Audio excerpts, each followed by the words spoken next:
जय हिंद दोस्तों, आप सभी का बहुत बहुत स्वागत है हमारे यूट्यूब चैनल एसआर इंस्टीट्यूट में। जो हमारी एसएससी जीडी की सीरीज चल रही है जिसमें हम देख रहे हैं जीके जीएस के प्रीवियस के क्वेश्चन।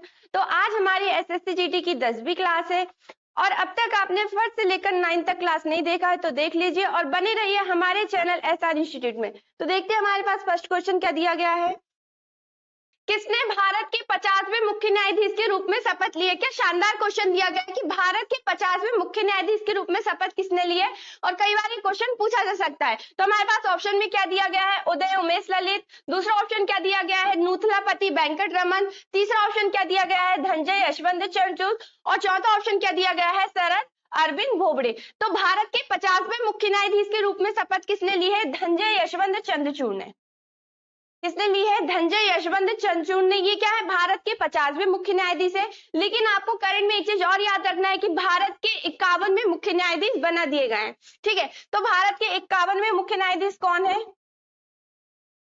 51वें मुख्य न्यायाधीश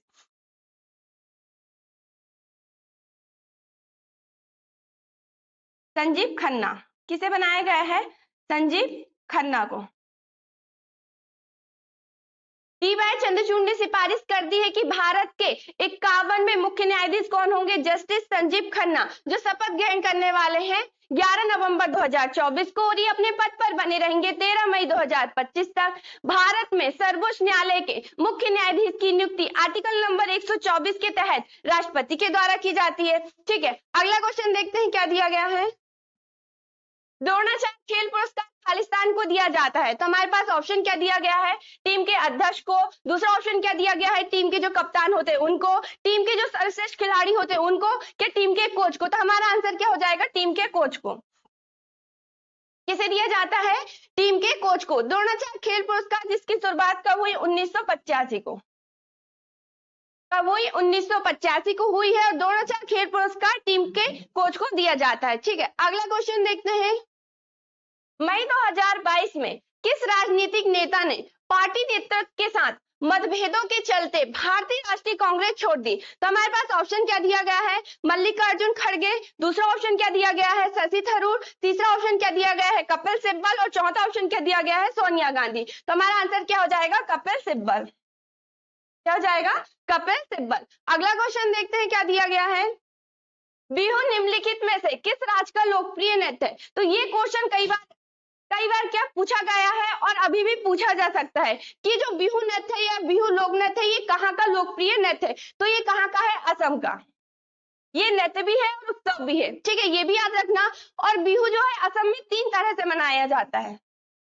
कितने तरह से मनाया जाता है? ये उत्सव 3 तरह से मनाया जाता है। कहाँ? असम में। ठीक है, केरल जिसकी राजधानी क्या है? तिरुवनंतपुरम। तेलंगाना जिसकी राजधानी क्या है? हैदराबाद। असम जिसकी राजधानी क्या है? दिसपुर। और तमिलनाडु जिसकी राजधानी क्या है? चेन्नई। अगला क्वेश्चन देखते हैं क्या दिया गया है। भारत में हरित क्रांति ने निम्नलिखित में से किसके उत्पादन में वृद्धि की है? तो भारत में हरित क्रांति ने ऐसी कौन सी फसल है जिसमें सबसे ज्यादा वृद्धि हुई है? तो वो है गेहूं। किसमें की है? गेहूं।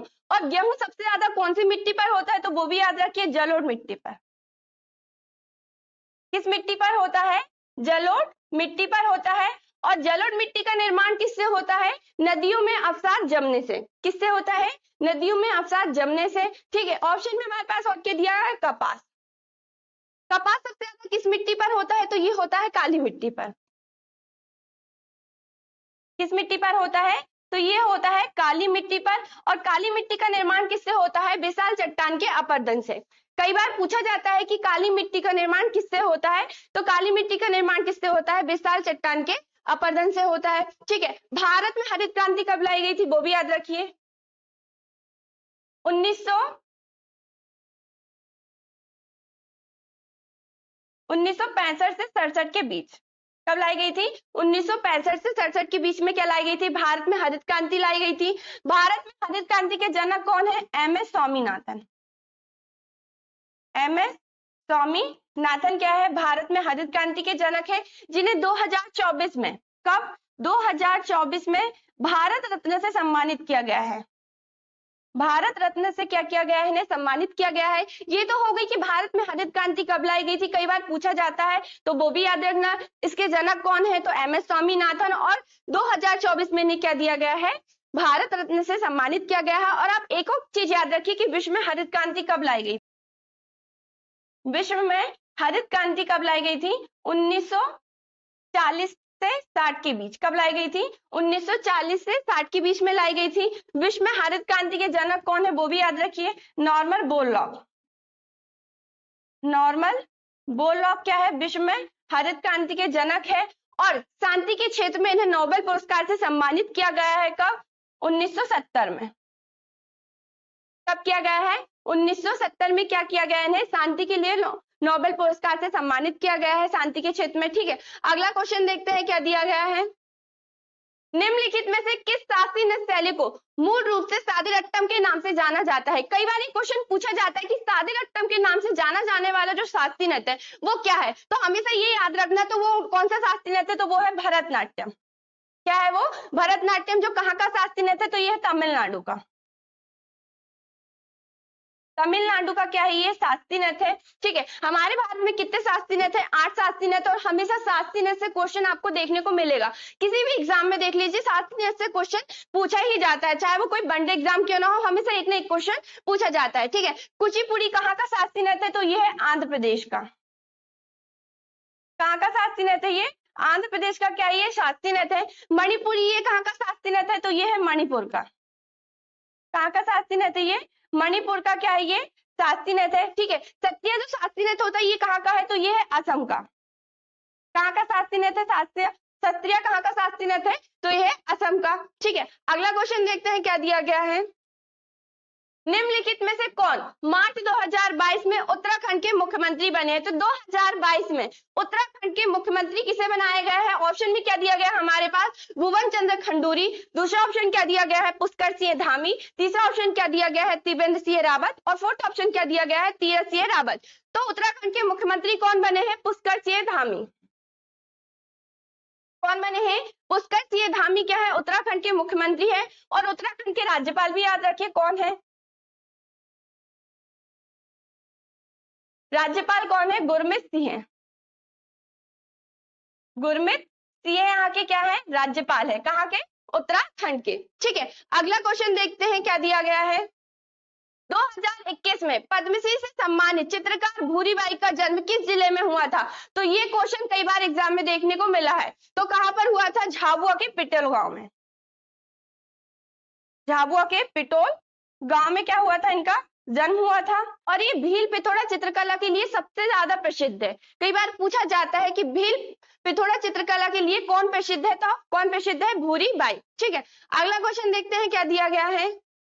हाल ही में किस राज्य के राज्यपाल ने परमवीर चक्र उद्यान का उद्घाटन किया है, तो किस राज्य के राज्यपाल ने किया है, तो ये किया है तमिलनाडु। किस राज्य के राज्यपाल ने किया है, तमिलनाडु के राज्यपाल ने किया है परमवीर चक्र, जिसकी शुरुआत कब हुई, 26 जनवरी 1950। 26 जनवरी 1950 को क्या हुई, इसकी शुरुआत हुई। ये एक सैन्य सम्मान होता है। क्या होता है, परमवीर चक्र क्या है, एक सैन्य सम्मान है। ठीक है, अगला क्वेश्चन देखते हैं क्या दिया गया है। मध्य प्रदेश में किस जिले में नूरजहां आम की प्रजाति पाई जाती है, तो हमारे पास ऑप्शन क्या दिया गया है, भोपाल। दूसरा ऑप्शन क्या दिया गया, अलीराजपुर। तीसरा ऑप्शन क्या दिया गया, इंदौर। और चौथा ऑप्शन क्या दिया गया, जबलपुर। तो नूरजहां आम की प्रजाति कहाँ पाई जाती है, तो ये पाई जाती है जबलपुर में। कहाँ पाई जाती है, जबलपुर में। और जो आम अनुसंधान केंद्र है, आम अनुसंधान केंद्र, ये भी याद रखिए कि ये कहाँ है, आम अनुसंधान केंद्र ये कहाँ पर है, तो ये है रीवा में। कहाँ है ये, रीवा में है। ठीक है, अगला क्वेश्चन देखते हैं क्या दिया गया है। तत्कालीन कृषि मंत्री खालिस्तान हरित क्रांति के तहत भारत में नई कृषि प्रौद्योगिकी लाने वाले एक प्रमुख व्यक्ति थे, तो कौन थे। हमारे पास ऑप्शन क्या दिया गया, M S Swaminathan, M B Rao, C Subramaniam और बेजानी पीरी बात। तो कौन थे, श्री सुब्रमण्यम। कौन थे, श्री सुब्रमण्यम। नेक्स्ट क्वेश्चन देखते हैं। भारत के 35वें राष्ट्रीय खेलों का आयोजन किस वर्ष हुआ था, तो भारत के 35वें राष्ट्रीय खेलों का आयोजन किस वर्ष हुआ था, 2015 में। कहाँ हुआ था, तो केरल में। कहाँ हुआ था, ये केरल में। ठीक है, अगला क्वेश्चन देखते हैं क्या दिया गया है। राष्ट्रीय कृषि और ग्रामीण विकास बैंक नाबार्ड का उद्देश्य खालिस्तान उद्योगों के प्रचार और विकास के लिए ऋण और अन्य सुविधाएं प्रदान करना है। तो हमारे पास ऑप्शन क्या दिया गया है, जो शहरी उद्योग होते हैं उनके लिए, जो बड़े उद्योग होते हैं उनके लिए, जो आलीशान उद्योग होते हैं उनके लिए, जो ग्रामीण उद्योग होते हैं उनके लिए। तो हमारा आंसर क्या हो जाएगा, ग्रामीण उद्योगों के लिए। किसके लिए, राष्ट्रीय कृषि और ग्रामीण विकास बैंक नाबार्ड का उद्देश्य है कि ग्रामीण उद्योगों के प्रचार करेंगे तब तो उनका क्या होगा, विकास होगा, और विकास करने के लिए किसकी जरूरत पड़ती है, ऋण की। किसकी जरूरत पड़ती है, ऋण की और अन्य सुविधाएं। तो ये कौन करेगा, नाबार्ड। नाबार्ड का क्या ये उद्देश्य है, ठीक है। नाबार्ड जिसकी शुरुआत कब हुई, 12 जुलाई 1982। कब हुई, 12 जुलाई 1982 को नाबार्ड की शुरुआत हुई, ठीक है। इसका हेडक्वार्टर कहाँ है, मुंबई में। हेडक्वार्टर कहाँ है, मुंबई में क्या इसका हेडक्वार्टर है। और नाबार्ड के वर्तमान में अध्यक्ष, नाबार्ड के वर्तमान में अध्यक्ष श्री साजी के भी हैं। श्री साजी के भी क्या है, वर्तमान में नाबार्ड के क्या है, अध्यक्ष। और कई बार ये क्वेश्चन पूछा जाता है कि नाबार्ड की शुरुआत कब हुई। तो नाबार्ड की शुरुआत कब हुई, 12 जुलाई 1982 को। इसका हेडक्वार्टर कहाँ था, इसका हेडक्वार्टर कहाँ है, मुंबई में है। और वर्तमान में नाबार्ड के जो अध्यक्ष है श्री साजी के भी है, ठीक है। अगला क्वेश्चन देखते हैं, सतलुज नदी घाटी में जल विद्युत उत्पादन और सिंचाई के लिए कौन सी परियोजना बनाई गई है।